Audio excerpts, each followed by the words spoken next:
No, it wasn't me. No.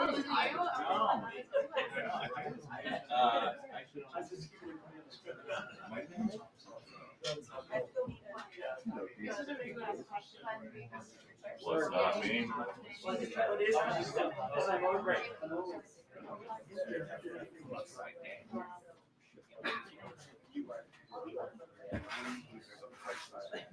Make a red eye in? I did. What did you I do? missed that. I didn't even think. Did you? So you're all by You what? your lonesome? Are you all by your lonesome? I think that was the only reporter. Oh no, Matt Miser from the Post was on. I was happy to take it. I wanted to get back. Hello.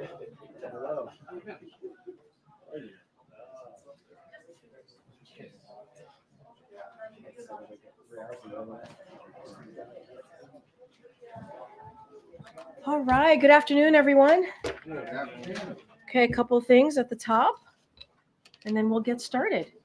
So today, the First Lady is traveling to Mexico City to lead the U.S. presidential delegation for the inauguration of Claudia Sheinbaum. The visit will highlight the Biden-Harris administration's commitment to strengthening the partnership between the United States and Mexico. Our countries have a strong and productive partnership, and we look forward to building on the relationship under the new president of Mexico to advance our shared priorities. As you heard from the president earlier today, we are focused on doing everything we can to deliver critical resources to communities impacted by Hurricane Helene. To date, the president has approved requests for federal assistance for 7 states, including 3 major disaster declaration requests from North Carolina and South Carolina, as well as Florida.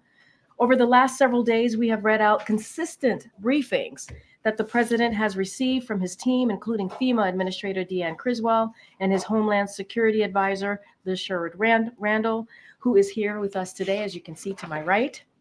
The president also spoke with North Carolina Governor Ray Cooper and Georgia Governor Brian Kemp, along with other state and local officials in the impacted areas to offer further assistance as needed. This afternoon at 3:30, FEMA Administrator Criswell and Governor Cooper will hold a press conference on the latest operational updates out of North Carolina. In the 4 p.m. hour, Criswell and Governor Cooper will brief President Biden, and then he will have an oval spray to read out additional updates to the pool. And later this afternoon, the Vice President will receive an in-person briefing at FEMA later today, as you all know.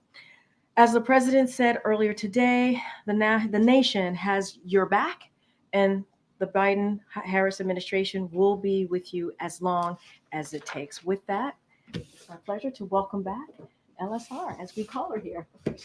Thanks, Karine. I'm going to move that a little bit, Karine. Why don't I do this? So I know you have a lot to share today. Thank you. I do. Your way. Good afternoon, everyone. I'm here today to brief you on the federal response to Hurricane Helene. But first, I just want to take a moment to acknowledge the lives lost across the region impacted by the hurricane and those survivors whose lives will never be the same. My heart goes out to those who've lost loved ones and those who are worrying about whether their loved ones are still alive. And our administration and our nation is standing with the people impacted by this hurricane.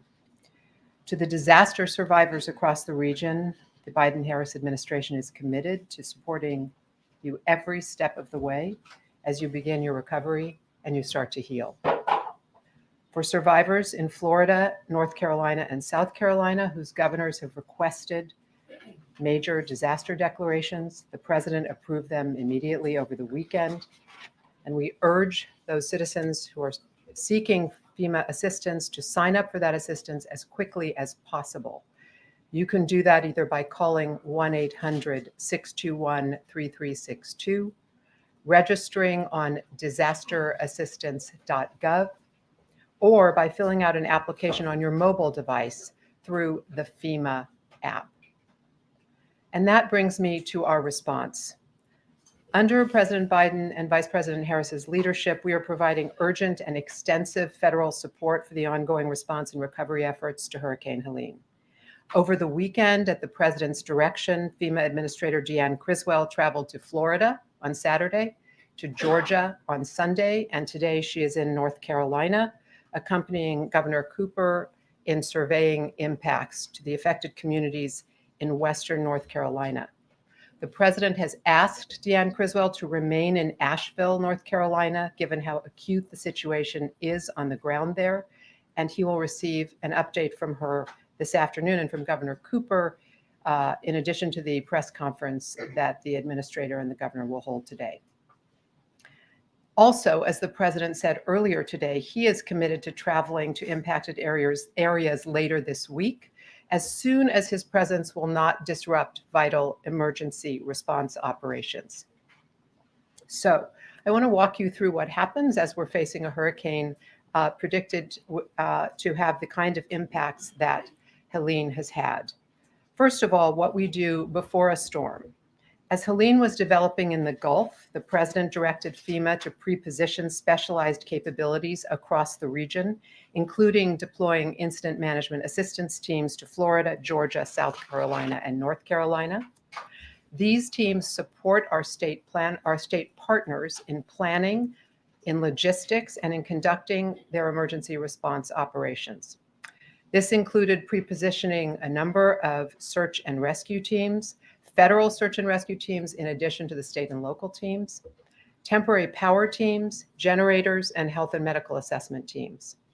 These efforts focused on the Big Bend area of Florida, saved lives in the state, and they prepared us to respond elsewhere in the region. Now, if we know anything about storms, and we've learned a lot in our years in service together, it's that Mother Nature has a mind of her own. As good as our technologies are, as good as our National Hurricane Center is, it's just a forecast. And when a storm hits, we have to adapt and respond in real time, just as the storm has the effects in real time that it is having, and then there are knock-on effects of that storm, such as flooding. As we evaluated impacts from the storm, we shifted into the post-landfall phase of our process, and we began to surge capacity to where it was needed the most. As of today, we have more than 3,500 federal response personnel deployed and supporting response efforts across the region, including more than 1,000 personnel from FEMA. Search and rescue efforts by state, local, and federal partners are ongoing, and nearly 600 additional personnel will arrive in the region in the coming days, increasing the total number of urban search and rescue personnel to over 1,250. And as search and rescue missions in other states wind down, these teams are focusing on the areas of greatest need, including North Carolina, where our federal teams continue to support state and local teams with rescues where the devastation is most acute. Also, at the president's direction, the Department of Defense has activated additional helicopters to aid in search and rescue operations and has provided dozens of high water vehicles to get into areas that it's difficult to access. The National Guard in their state capacity is also supporting these efforts. National Guardsmen and women from 8 additional states are supporting North Carolina under existing emergency mutual assistance compacts known as EMACs, with more than 700 personnel, helicopters, a cargo plane, and rescue vehicles to help with road clearance, provision of commodities, transportation, and search and rescue. This is the best of America. We have National Guard coming in as far as from Connecticut, Ohio, and New York, who are deploying to North Carolina to support their fellow citizens in need. In addition, about 200 medical responders are also stationed in Florida, Alabama, and North Carolina, along with medical equipment and supplies, to ensure the continued healthcare delivery that is required following the landfall of Hurricane Helene.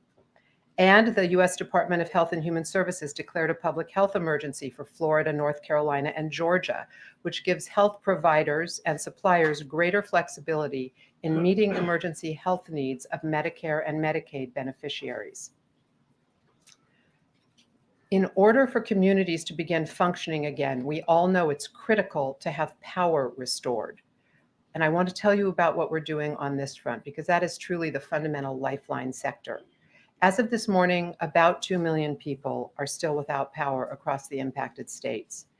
At least 50,000 personnel from 31 states and DC and Canada are responding to power outages throughout the region via established mutual assistance agreements between utilities and working around the clock throughout parts of Florida, Georgia, North Carolina, and South Carolina to restore power to those communities that can receive it, where the infrastructure can take power on the lines.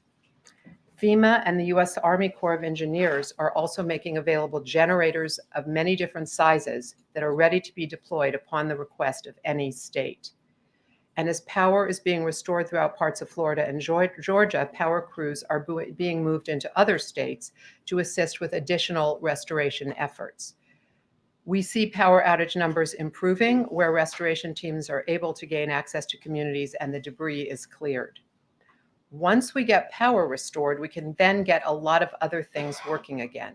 Utilities, water utilities in particular, communication systems, medical and healthcare facilities are those capabilities that depend, of course, on a source of power supply to function. We're also very focused on restoring communications capabilities. FEMA, the FCC, and private telecommunications providers are working together to help restore temporary communications as quickly as possible by establishing temporary cell sites and allowing for roaming where possible, where a resident can connect to any network available, even if they aren't subscribed to that network. Today, FEMA will install 30 Starlink receivers in Western North Carolina to provide immediate connectivity for those in greatest need.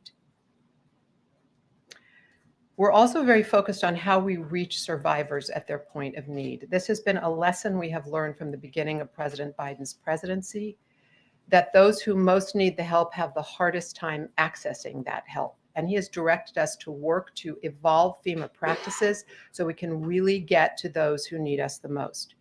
In states that have requested and have received major disaster declarations, FEMA is expediting the delivery of its serious needs assistance, which is an immediate $750 direct payment to eligible households to allow them to pay for essential items like food, baby formula, water, medications, and other emergency supplies. This is not the full extent of FEMA assistance to individuals, but it's the first element of it that becomes immediately available with a major disaster declaration. And it gets people cash when they're absolutely desperate for it. In addition, survivors who register for the FEMA Individual Assistance Program will be eligible to receive assistance to help repair their homes, cars, and other personal property in conjunction with their own insurance policies.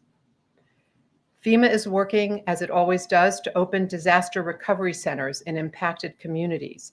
What's important about these centers is they aggregate federal support in one place. It used to be the case that survivors had to go to multiple different departments and agencies to find out what kind of help they could get access to. What we do is we put everyone together either in a standing building that survived the natural disaster or in a trailer if that's necessary. For example, we've opened 3 disaster recovery centers today in Manatee County, Sarasota County, and Hillsborough County, Florida. If survivors cannot get to such a facility, and we think that will likely be the place in a place like Asheville and its surrounding areas, we send people door to door. FEMA literally goes knocking with an iPad in hand so they can help people register for the assistance they need because they may not have power, their cell phone may have run out, and they need someone to help them get registered quickly. In North Carolina, we're focused right now on clearing roads and removing debris, restoring communications and power, and ensuring access to healthcare and the continued flow of commodities and food, commodities like food and water, to where they're most needed.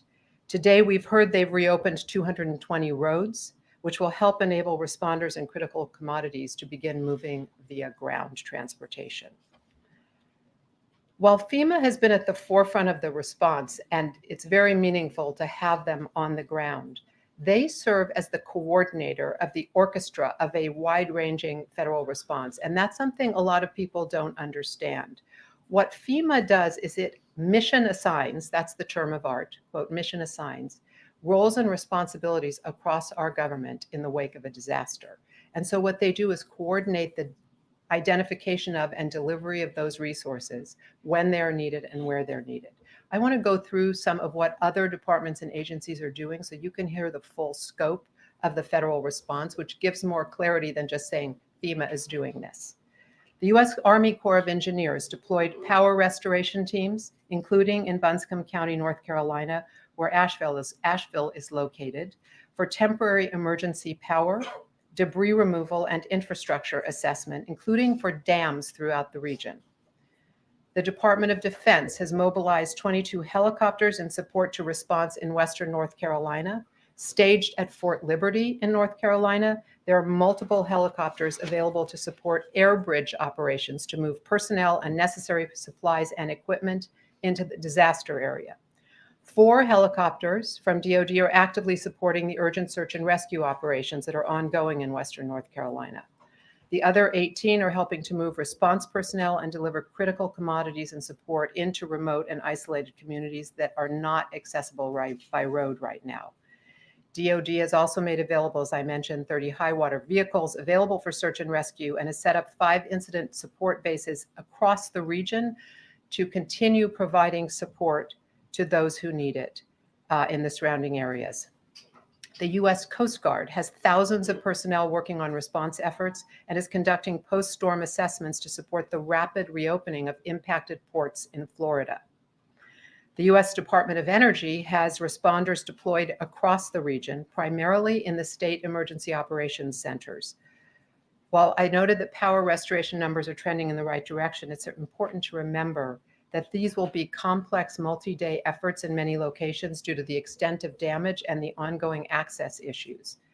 Utilities are facing widespread flooding and debris that is impeding access to damaged infrastructure. And one of the things we've learned in prior incidents like this is it's really important to set public expectations about when they can anticipate that power will return so that they take the necessary steps to be safe and to secure additional support, for example, moving into a shelter if power isn't going to come on for some time where they live. The U.S. Department of Agriculture's Farm Service Agency, a very important player in this space in rural areas, has deployed personnel to the impacted region to extend much needed emergency credit to farmers and agriculture producers who lost crops and livestock across all the impacted states, but in particular in the Big Bend region of Florida and in southern Georgia. The Environmental Protection Agency has personnel on the ground who are offering technical assistance and guidance on water systems, which have been significantly damaged in a number of locations, on debris management, and on maintaining critical public health and environmental protections as storm impacts are assessed. The U.S. Small Business Administration has also deployed more than 50 personnel to support survivors and small businesses as they recover from the hurricane. So that's a sense for you of the range of capabilities that surge when we say we're doing everything we can to help impacted communities. And more will follow as we know more about the impacts. We honestly don't know the full extent of the damage. It probably will take several more days as communities begin to be opened up by the debris clearance on the roads, and we can get in and really understand what's happened to them. Unfortunately, we know that the first information we receive is often wrong in the wake of a disaster, and that the early days are brutally hard for the people who are in the most heavily impacted communities. Since 2021, we have seen this play out across the nation, from Florida to California to Maui, from Kentucky to New York. As the president has directed, we will do everything we can first to save lives, alleviate suffering, and help communities to recover and eventually rebuild. And we will focus especially on survivors who have the hardest time accessing the help we can provide, as I noted, because as Americans, we are all in this together. Thank you for giving me a chance to lay that down for you, and I'm glad to take a few questions. All right, and LSR has to go see the POTUS pretty soon. Thanks very much. Liz, a couple different topics. One, you talked about people's inability to communicate because of lack of power, et cetera. Can you give us any sense of how, whether you're working with mobile phone companies or the private sector at all to help boost the ability to communicate? And secondly, do you have any sense now where the death toll is going and what the cost of rebuilding will be?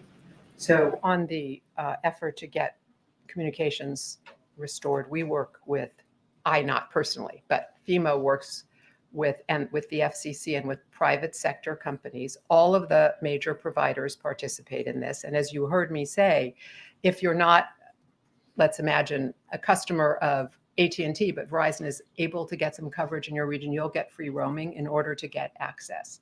We're also moving in Starlink receivers, as I said, because we need more capability where we think it will be a while before any of those cell towers that we would normally be dependent upon will be working again. So we have a multi-pronged effort when we need to get communications capabilities in, involving a variety of technologies. Some of them are more novel solutions, some of them are more traditional. I'll just say on the death count you asked about. So the current data we have is that it looks like there could be as many as 600 lost lives, but we don't have any confirmation of that. We know there are 600 who are either lost or unaccounted for. And so that work is ongoing. I'll caution you, because we've seen this before, those numbers vary widely. There's a lot of reporting that doesn't add up about the numbers. And so while we may see the numbers go up as we get to more locations that have not yet been fully developed in terms of disaster immediate emergency response operations, we may see more people who unfortunately perished. But we may also not see the numbers skyrocket as people have predicted they might. So I would just urge you to wait until we have the facts, and we'll report them to you as we have them.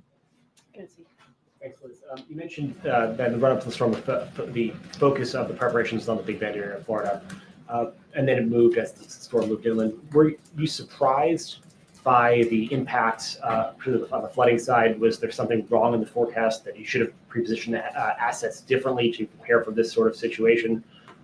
I know that there'll be time for an after-action report later, but are you now at the point of where now you're kicking yourself that you didn't do something, Thursday or Friday? So we can never know exactly where a storm will go. Of course, we will do with our colleagues who do the weather predictions an analysis of what we knew and what we didn't know and how that evolved. We were very concerned about a major hit on a city like Tallahassee, which could have catastrophic impacts. When the storms make landfall, as you know, they're at their highest velocity. The force of a hurricane when it makes land is very powerful. It usually reduces in strength as it moves over land. So that initial landfall place in the Big Bend was a major concern for us. But we were also worried about the storm moving into other areas and having significant wind effects and flooding effects. And that's what we briefed to the president as we saw the storm moving in our direction, in the direction of the southeastern United States. And we kept him apprised as we saw the evolution moving north through a variety of states.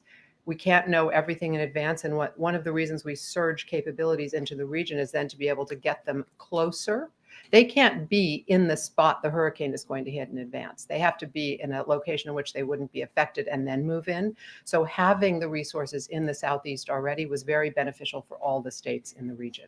And you mentioned the importance of setting expectations, right? So for the folks who are in the affected areas who are able to consume this now, hopefully to the extent that they can, how long should they be expecting to wait now to access, their basic needs, power, water, food, shelter, until the federal government can provide that for them? Well, we are moving now to get food and water, medical supplies, and other essential survival needs into the most devastated areas in North Carolina. That's what I described about using DoD helicopters, for example, to move into areas which are not accessible by ground. I was referencing the point that I think we all experience this when the power goes out. You want to know how fast it's going to come back on. In a situation like this with this much devastation, it could be a long time. So you can't just wait it out. You may need, and this is really for people listening, you may need to make alternative arrangements to get to a shelter where you can be safe and get access to electricity to power your phone, where you can get pharmaceuticals if you need them, if you lost everything, where you can begin to work toward the rebuilding of the basics of your life, while your community is addressing the consequences of these devastating storms. Go ahead. Thank you, Liz, for providing all this information and reminding us that the numbers could change. I just want to fact check two things with you if I could, given that you oversee Homeland Security broadly. First of all, did the president speak with Georgia Governor Kemp Yes, yesterday. yes. Have they spoken again? President Kemp has said so in public. Governor Kemp. I'm sorry, Governor Kemp has said so yesterday. Thank you for correcting me. The president spoke to Governor Kemp yesterday. Governor Kemp has stated today that he spoke to the president and appreciated the offer of all the help the president has offered, anything you need. So if the governor would like to speak to the president again, of course the president will take his call. If the governor wants to submit a major disaster declaration, we'll move that very quickly through our system. And we're working very closely with every state in the impacted region. And we extend a hand. We work with the state emergency operations managers, the whole team in place in every location. And that's work that we've been doing, not just in the wake of a hurricane, but we do it all the time to build those relationships, strengthen our capabilities, plan for and prepare for disasters. And given that Homeland Security is your portfolio and the Secret Service falls under Homeland Security, let me ask you one other sort of fact check here. Donald Trump alleges on social media, quote, "The Democrats are interfering with my campaign by not giving us the proper number of people within Secret Service that are necessary for security. They're using them for themselves even though they don't need them." Is that true? The president has directed the Secret Service to provide every necessary resource and capability that is required to ensure the safety of the former president of the United States. Okay.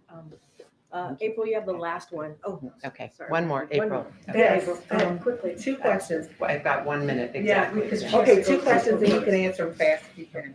In the short term, you talk about the immediate short term, but what about the long term with this devastation? Number one, housing for those who do not have shelter. What are you thinking? I mean, there have been lessons learned since Katrina as to how to house people. We work on immediate sheltering capabilities with the Red Cross and others. We provide funding for people to get access to hotels and potentially to move into longer term accommodations if they need them. That's part of the FEMA process. And what about insurance? Because that has been a big thing when these kind of situations happen. If people have insurance, that's of course very important for rebuilding. If they do not have insurance, they have access to federal assistance. But it's a long road to recovery for people because there's so much work to be done. We have to acknowledge that. I just want to clarify one thing. When I said there could be up to 600 people lost, my point was there are 600 people unaccounted for. That's the number we're tracking right now and that we can essentially validate from multiple sources, but we don't know. And as the president said this morning, we're very hopeful that some of those people just don't have cell phones working and actually are alive. We experienced that in Maui when the numbers were extremely high in the beginning and they came way down. Ultimately, tragically, 101 people lost their lives, but it was not in the thousands as we were initially concerned it might be. Thank you all. Thank you so much, Liz. Thank you. No problem. Thank you. Sorry, she didn't have a lot of time.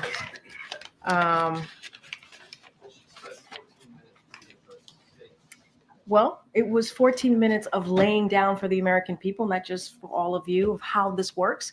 We have people who are indeed suffering and waiting and wanting to hear, not just from the local government, the state government, but also from the federal government. What are we doing, right? What are we doing to help them and how we're working together? And I think what you just heard from Liz is how we're working in tandem together with local, state, and federal government to help the people in North Carolina, Georgia, and Florida. And I think that matters. I think that matters. And I think it's important for them to hear from the people who are actually doing the work. And she gave a laydown, and I'm sure, I know I did. I learned how this all works and how the communication works amongst all of us, and what is available also is incredibly important. I do want to read a quote because this is really important to Ed's question. Governor Kemp, and this is what Liz was saying, said in his press conference earlier today. So I just spoke to yesterday. I just spoke to the president. He just called me. He just called me yesterday afternoon. So he said this morning. I missed him and called him right back. And he just said, "Hey, what do you need?" And I told him, we got what we need. We'll work through the federal process. He offered, and if there's other things we need, just to call him directly, which I appreciate that. That was a quote directly from Governor Kemp. So this is to continue the fact checking that Ed asked us to do. All right, go ahead. Thanks, Karine. Overseas, what is the level of knowledge that the U.S. has about Israel's intentions on its northern border? Has the U.S. been briefed on specific operational plans to launch some sort of ground incursion into Lebanon? So look, I'm not going to get into private diplomatic conversations from here. Certainly would refer to the IDF to speak to their own military operations and their plans as we normally do. But we do understand that the strategic purpose of this is to make sure that Hezbollah cannot maintain the capacity to attack Israeli communities from the immediate opposite side of the border. And so that is our understanding, but I'm not going to go into specifics of our diplomatic conversations Is here. that a goal that the president and this administration is supportive of? Look, what we will say and what I will say to you, and we say this all the time, this is nothing new, that Israel has a right to defend itself against Hezbollah, against Iran-backed groups. We're talking about Hezbollah, Hamas, the Houthis. And so we are in constant discussion with the Israelis on the best way to move forward. And we would certainly refer you to any, as I said seconds ago, to the Israelis on their own ground operation. Of course, we want to see a ceasefire. That would give us the space, as we have been saying, of diplomacy and enable citizens, right, to go back to their homes on both sides. And ultimately, a diplomatic resolution is what we want to see, and what we want to make sure is that is in place. And we're going to certainly continue to have those conversations with Israelis and others on how to make that happen. And then just briefly, the president this morning said he was anticipating needing a supplemental for disaster relief. And he said, that, when will he send that to the Hill? And does he have a dollar figure in mind yet? And so, look, you know that we provided a robust emergency supplemental for the CR, right? For the CR that didn't go through, that didn't make it.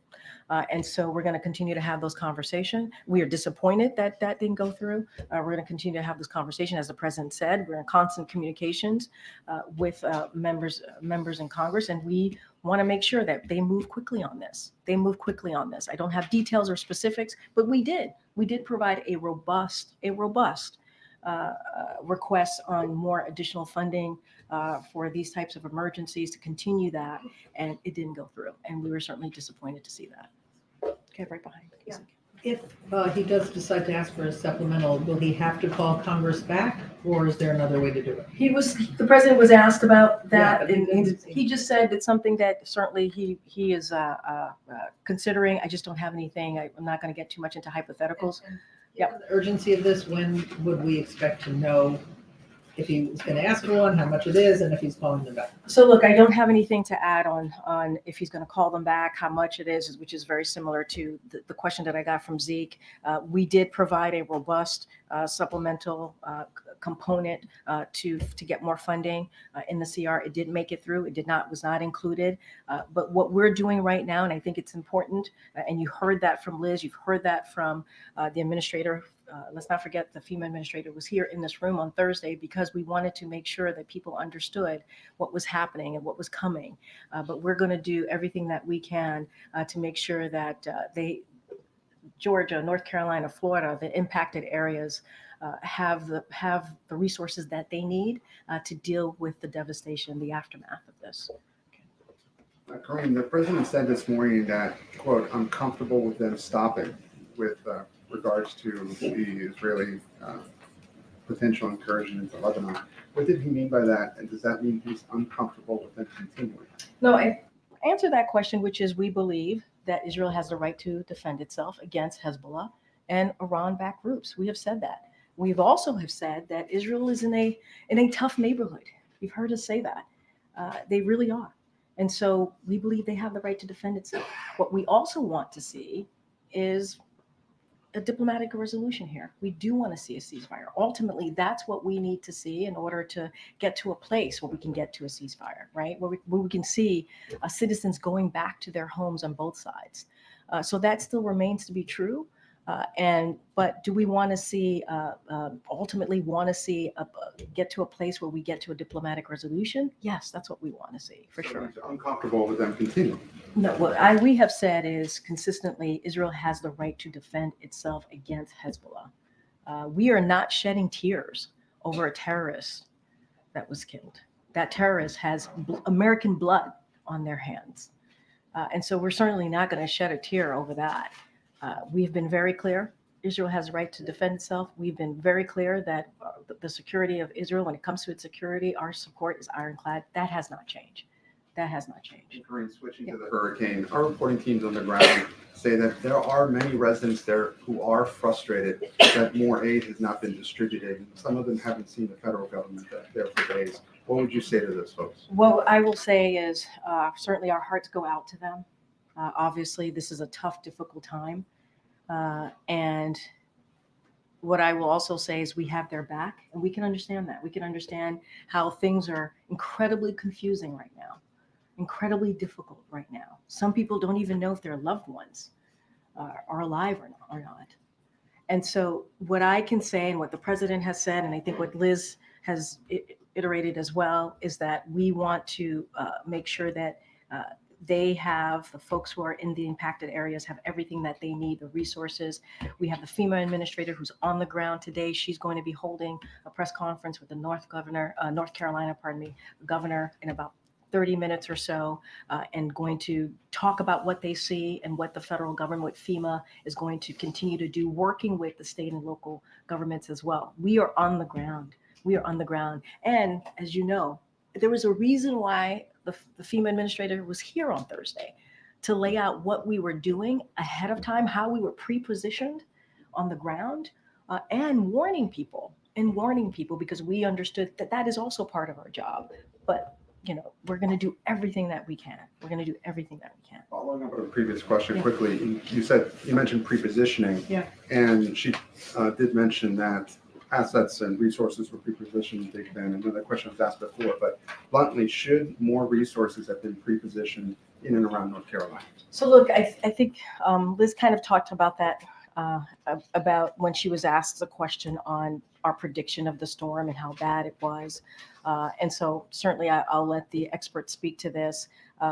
But again, pre-positioned, we had generators, food, water, along with search and rescue and power restoration. And right now we have U.S. Army Corps of Engineers. They're moving generators into impacted areas. We have 3,600 personnel from across the federal workforce are deployed and supporting Hurricane Helene. This includes 24 federal urban research and rescue task force, over 1,300 personnel working to rescue people who may be stranded to date. They have rescued about and supported over 1,400 people across the impacted areas. These are, if you think about the federal employees who are part of these agencies, right, FEMA and others, this is what they do. This is what they do. This is what they're trained to do. This is what they're ready to do.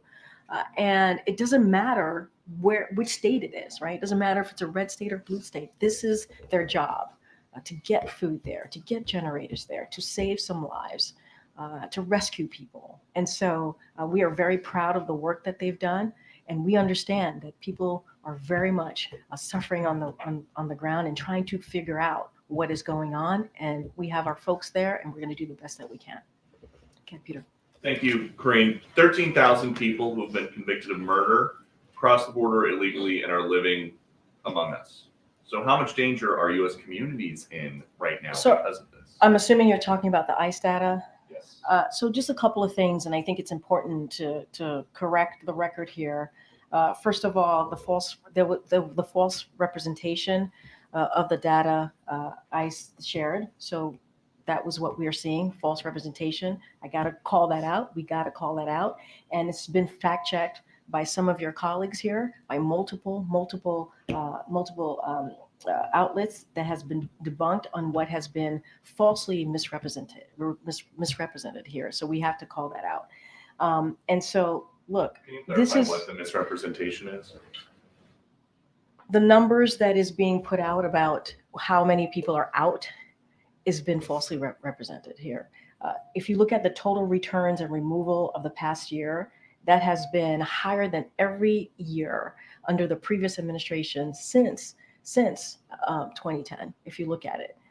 And if we're going to report something, a data that's out there, we got to do it in a way that is not confusing the American people and certainly not lying. And so this has been fact-checked.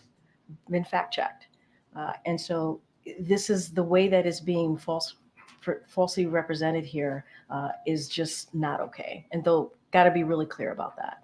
On Helene, people in Western North Carolina were drowning in their houses this weekend. Others were losing everything. President Biden was at his beach house, and Vice President Harris was hosting political fundraisers on the West Coast. Is there a reason that they could not be here? The president did exactly what a president in this moment needs to do, which is directing his team to take action. One of the reasons that the FEMA administrator was here in this room on Thursday is the president wanted to make sure that we were sending a message out to folks who were going to be impacted by the hurricane, and also wanted her to share how we were pre-positioning on the ground. Remember, these are folks who do this type of stuff. When you think about FEMA, you think about the Red Cross, you think about the U.S. Army Corps of Engineers. This is what they do. This is what they do. And so the president was on the phone. He said this when he was asked a question by one of your colleagues for more than 2 hours yesterday with governors and local elected officials, making sure that they had what they needed. You heard me talk about Governor Kemp and what he said to the president himself. He said this and shared this in a press conference, that the president has provided and said, what else do you need? And he actually said to the president, we have what we need. So, and that's as you know, a Republican governor. And I talked about how the vice president also did her calls. She's going to be going to the FEMA agency and the center to get her briefing later this afternoon. The president is continuing to have these conversations with folks on the ground, elected officials on the ground, to make sure that they have what they need, and directing his team to keep pushing. One more. How worried are folks at the White House that a port strike that could make things like fruits and vegetables more expensive could make it a lot harder for Vice President Harris to win the election? I'm not going to talk about an election from here. That's not what we're going to do. That is, when it comes to making sure that workers are paid and wages and the economy is working, and that we're lowering costs for the American people, that is just the right thing to do. And that's what this president focuses on every day, day in and day out. How do we have an economy that works for all? When it comes to this particular question that you're asking me, we've said this many times and nothing has changed. We support collective bartering. It is the best way for American workers and employers to come to a fair agreement. We encourage all parties to come to the bargaining table and negotiate in good faith. Senior officials from the White House Labor Department and Transportation Department are in touch with the parties to urge them to return to the table and negotiate in good faith towards an agreement that benefits all sides, and do it fairly and quickly. And this is something that we have said, and we're going to continue to push forward on. Is the vice president involved in these negotiations? What I can say, I just named the secretaries that are involved: Secretary Pete Buttigieg, Secretary Julie Su, and the Director of National Economic Council, Lael Brainard. What I can say is the president and the vice president are being regularly updated about the situation. I know there's a question about the Taft-Hartley. We have never invoked the Taft-Hartley to break a strike, and are not considering to doing so now. But this is a president that has been called a pro-union president by the labor unions, because of how much he believes that the union built the middle class. And so that's what you're going to continue to see from this president. He'll stay regularly updated. Thanks, Karine. Former President Donald Trump is in Georgia, in a region that's been hard hit. Now, given all the security that's needed to accommodate him, is his visit putting a strain on resources there or impacting relief efforts? Here's what I can say, and he's heard this from this president earlier today in his remarks, where he said he will visit the impacted communities this week, and is taking caution. He's taking caution to avoid using critical resources that is needed right now on the road, on the ground, that people need. And so that should be everyone's top consideration right now. That's what we should be doing. That's what we should be focusing, and I'll leave it there. So were there any requests for Trump to delay his visit? I'm not getting into any more than what I just stated. The president has been really clear about how he sees his presence on the ground. As you know, when the president traveled, it's a big footprint. In this particular moment, he wants to make sure that he's not taking away resources. He wants to make sure that it is not taking away from the emergency resources that are on the ground.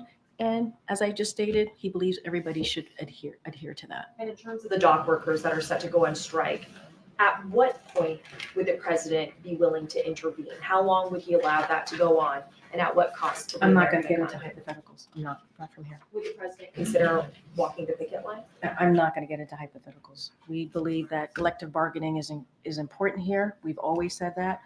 We believe that both sides should come to the table in good faith and get to an agreement, a fair agreement. There been any progress in those conversations? I just don't have anything else to share here.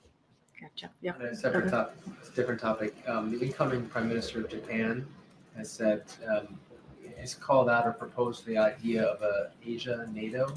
I'm wondering if that's something that the president would consider. I haven't spoken to the president about that. As you know, there's one NATO. The NATO has grown by 2 countries, which is because of the president's leadership.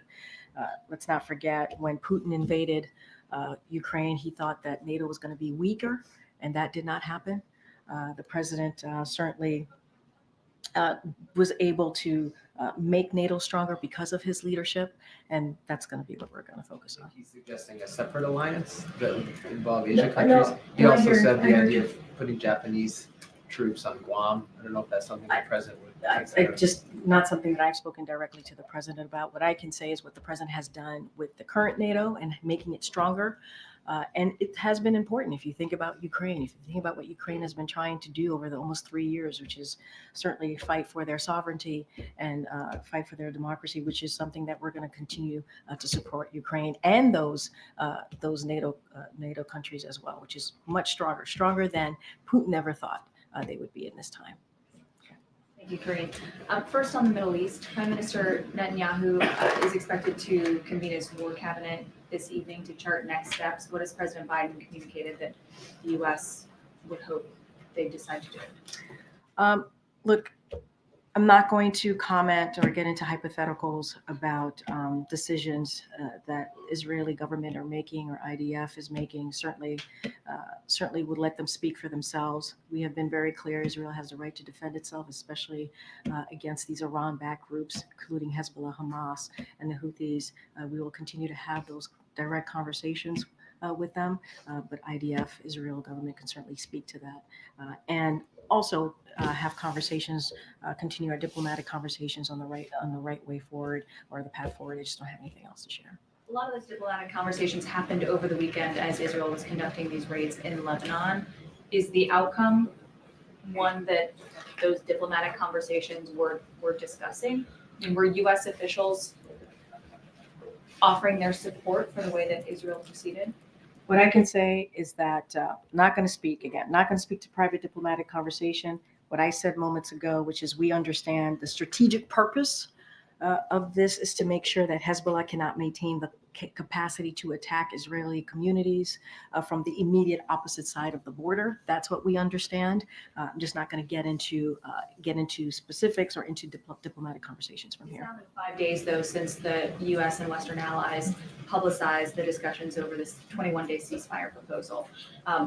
Is there still any hope that that gets put together? As you know, this is a president that's hopeful and optimistic, and you hear him say that.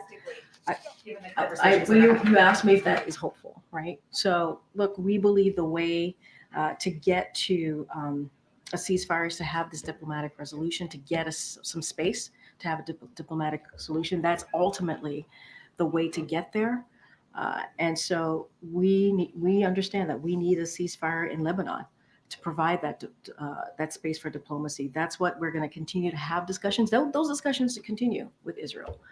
So that is what we're going to focus on. And what we want to see is a de-escalation.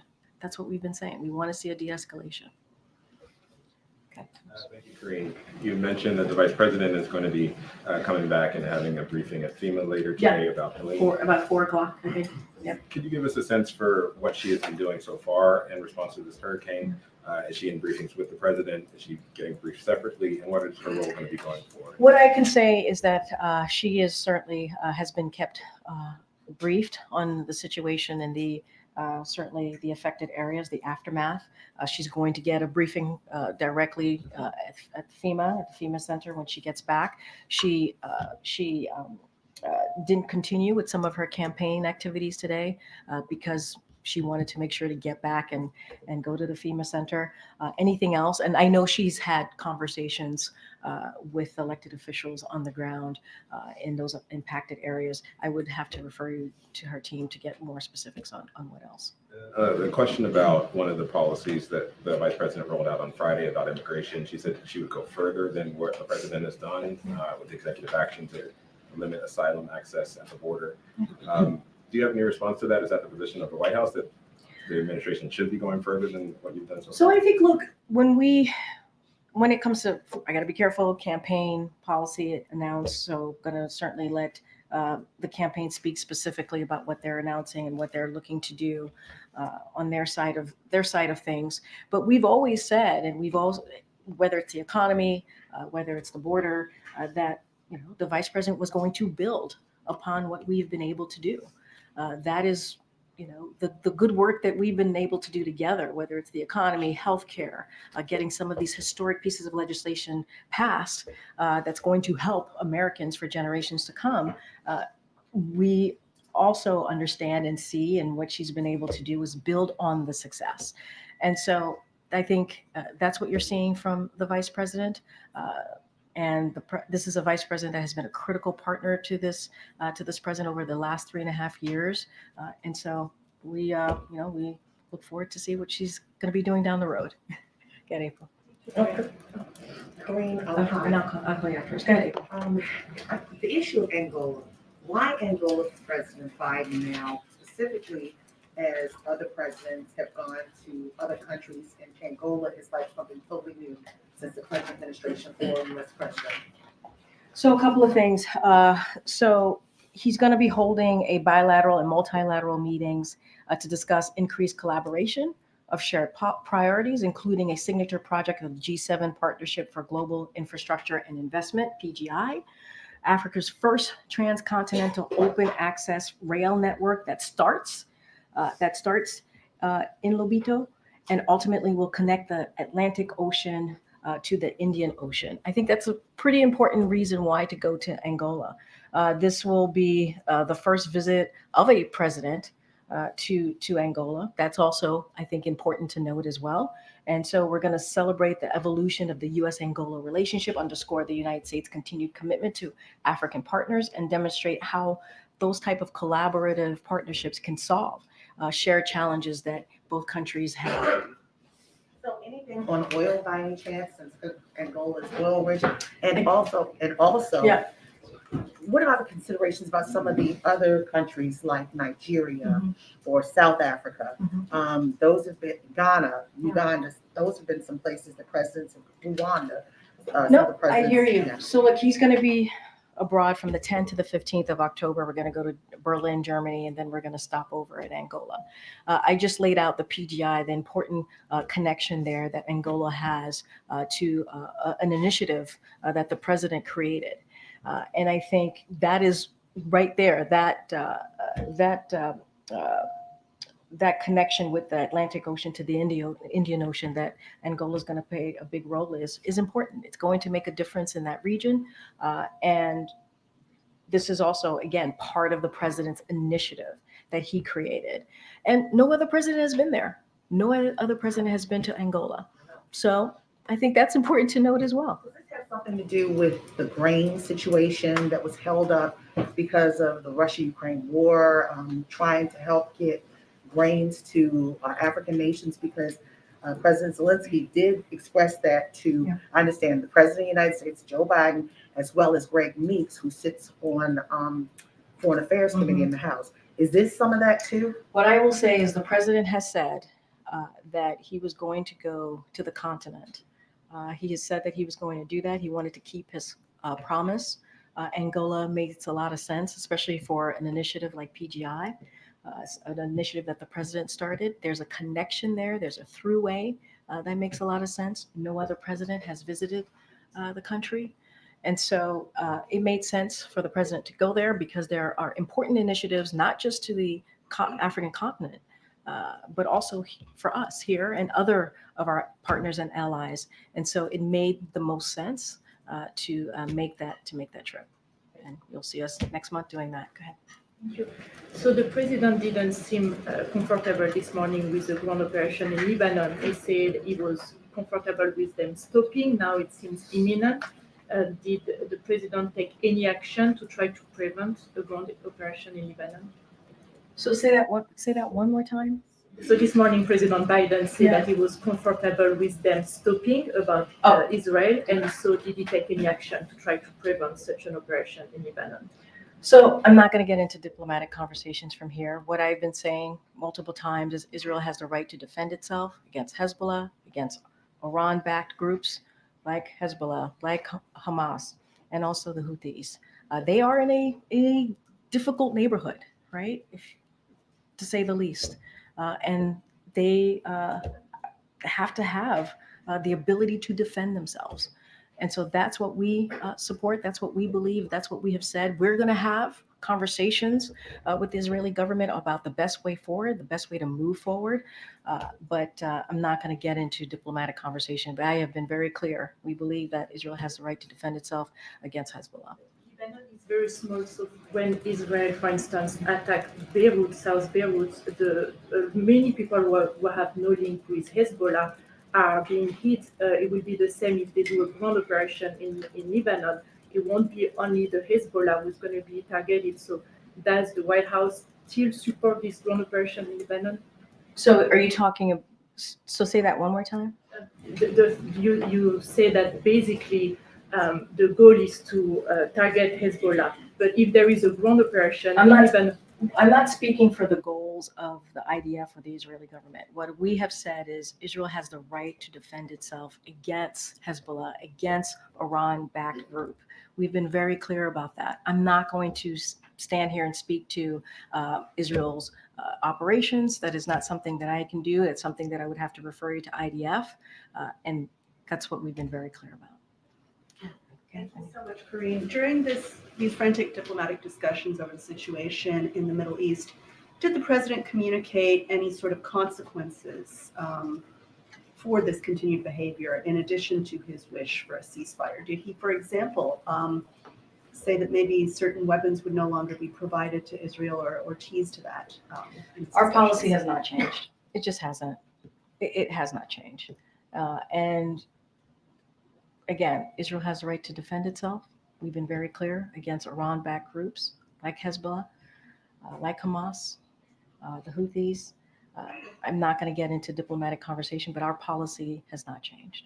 Okay, on Taiwan yesterday, the president announced the largest ever military drawdown for Taiwan. What was the purpose of this? What was his thinking? And is this intended to, what was the message he was sending with that decision? And is it meant to kind of hold Taiwan over in case there is, for example, a change of leadership in the United States? What's the point of this? So our overreaching goal remains the same, right? And we have said that maintain peace and stability across the Taiwan Strait. That is our goal. And we've always been very clear about that. And that's what we want to see. So I'm asking specifically about the timing of this. This comes at the end of his presidency, and this is the largest ever military drawdown. What does that communicate? So look,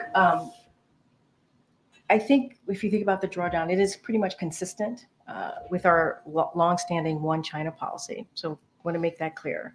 It has not changed, and it remains the guide by the Taiwan Relations Act, 3 joint communiques and 6 assurances. Again, our overreaching goal is to continue to maintain the peace and stability across the Taiwan Strait. And that is something that we have been focused on over the last 3.5 years, and we're continuing to do this. But the administration use of the PDA for Taiwan is one example of our continued commitment to help Taiwan maintain a sufficient self-defense capability. And so that's what we've been continuing and trying to do. And so that's how I would look at the Taiwan PDA. Have they communicated how they feel about this? I would refer you to them. I know that the president said that he would not intervene in the dock workers strike, and he cited his concern that he doesn't believe in Taft-Hartley. But we have seen him intervene in other ways in previous situations like this. With the rail situation, he asked Congress to intervene and stop that potential strike. When he said no, yesterday. Was he also saying that asking Congress to intervene and stop a potential strike was off the table? I mean, look, Congress does what Congress is going to do, regardless of what the president says. What I will say is the message of the president has been very clear. Our message has been very clear. We support collective bargaining. That's what we've been clear about. I've mentioned Secretary Buttigieg, Secretary Liu. We have our NEC director who's been in touch with both parties, and what we have been encouraging to do. And this is something that we've been pretty consistent. What I'm saying here, we've said before, which is we believe both parties should come to the table in good faith, and so to come to a fair agreement. This is something that we've also been consistent about. Look, we're going to continue to send that message and urge them to come to a fair agreement. But is he prepared to ask Congress to intervene, or is that? I'm not going to get into hypotheticals from here. What we have made our message very clear, very clear. We support collective bargaining. We believe both sides should come together to get to a fair agreement in good faith, and we have been consistent throughout this administration about that. I want to ask you about the immigration, the border restrictions that this administration extended today as well. The immigration advocacy organizations have come out to hear justice, said this was death by 1,000 cuts for migrants. I've heard criticism as well from immigration advocates saying that this is ignoring the asylum statute. So I guess just a response to those comments. But then secondly, just the timing for this. I mean, the administration clearly is benefiting from this executive action and obviously likes it if it's extending it. So why not do it sooner? I know you follow this very closely. You know that we've taken multiple executive actions throughout the last 3.5 years. You know that we've tried to do this in a legislative fashion, right? To make this, to get it to a policy, a legislation that actually we do it in a bipartisan way, that actually deals with a broken immigration system. And we have been stopped over and over again by Republicans. It was clear that that Senate bill was going to get stopped earlier this year, January, March.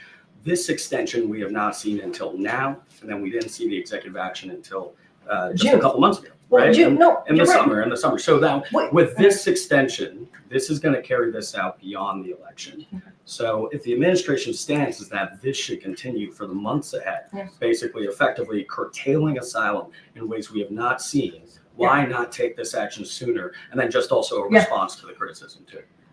So a couple of things. We have tried to do this in a way where there was legislative action, right? And to do this in a way by having bipartisan conversation, working with senators, and doing this in a way that will benefit Americans, and do it in a way, obviously, that we put it into law, and we're trying to begin the process of fixing a broken immigrant. That's the way the president actually wants to do it. He did. That's the way he wants to do it. And we took time to do that. And we believe it was going to move forward. This is Senate. We're working with Republican senators here to get that done. And they voted against, to your point, against their own bill twice, because of the former president saying this was going to, I get part of your question to me, it was going to help Joe Biden. It's going to help Democrats. That's what the former president said. When it comes to this announcement that we just had about the final rule, it was a 2-month process. Let's not forget, when the president made the announcement in June, DHS and DOJ had a 2-month process, right, to get feedback, to get responses on the rule. And now we secured that final rule. And so that's the action that you saw from DOJ and DHS. But we actually want to do this a different way. We do. We want to do it in a bipartisan legislative way. You know this president. He believes reaching across the aisle is an important thing to do. We've been able to get bipartisan legislation done. They got in the way. They negotiated with us, meaning the senators, Republican senators negotiated with us. We came up with a bipartisan solution. If the president had was able to sign that solution, that legislation, it would have been the toughest and fairest immigration law that we have seen in some time. And it would have started the process of fixing a broken immigration system that has been broken for decades. That is the way the president actually wants to do this. And as you know, majority of Americans want us to fix the border. They do. And we tried. And this is the path that we went down, because Republicans in Congress didn't want to work with us. Good, Karen. Thanks. Student loan borrowers have had a grace period over the past year where they weren't going to face delinquency if they didn't pay their loans. But tomorrow's October 1st, so that ends tomorrow. Is the administration expecting or concerned about a potential wave of delinquencies for borrowers who haven't been paying their loans over the last year? So as you know, this has been, when it comes to student loan and giving borrowers a little bit of breathing room, this is something that the president had been wanting to do for some time. We were blocked. The president took additional actions, took historic action to provide that student loan relief and to support borrowers facing financial hardship in the wake of a one-in-a-century pandemic. The Department of Education paused loan payments as the economy recovered. So as you just stated, it hasn't expired. It's been 12 months. And so for those who, to your question, for those who are still facing challenges returning to repayment, the department has implemented an aggressive strategy to support borrowers, including creating the Fresh Start program that allowed borrowers in default to become current on their payments, launching an information campaign to engage borrowers at a high risk of delinquency and helping borrowers enroll in IDR plans and the lowest monthly payments as well. So there's plans out there. There's ways to support some of these borrowers who feel like they could be delinquent here. And so we certainly want to help them get to a point where they can start repaying their loans. And so the Department of Education has certainly made that a priority as well. All right, I know we have to wrap it up. Go ahead. One last try on Lebanon, just to be clear.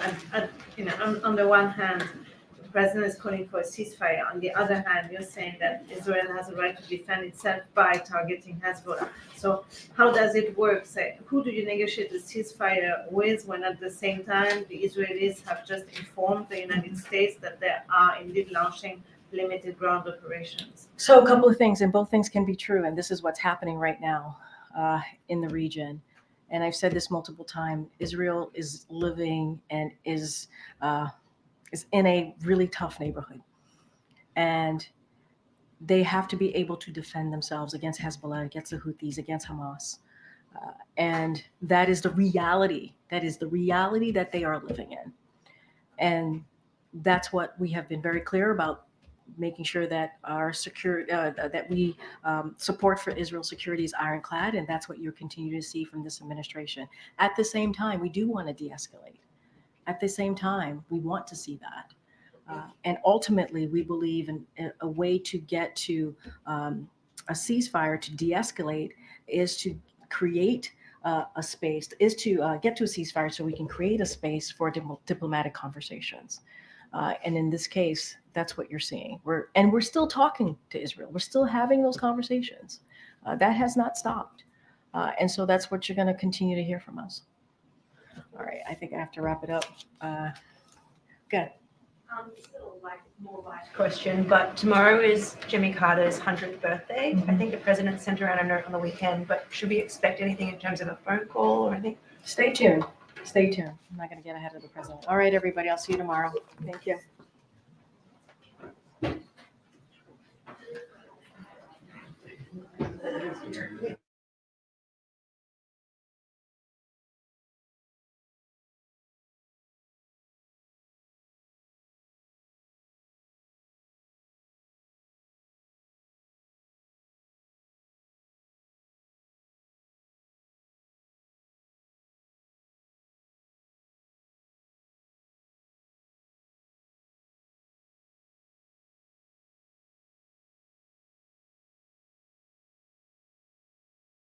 Figured I'd make you feel at home.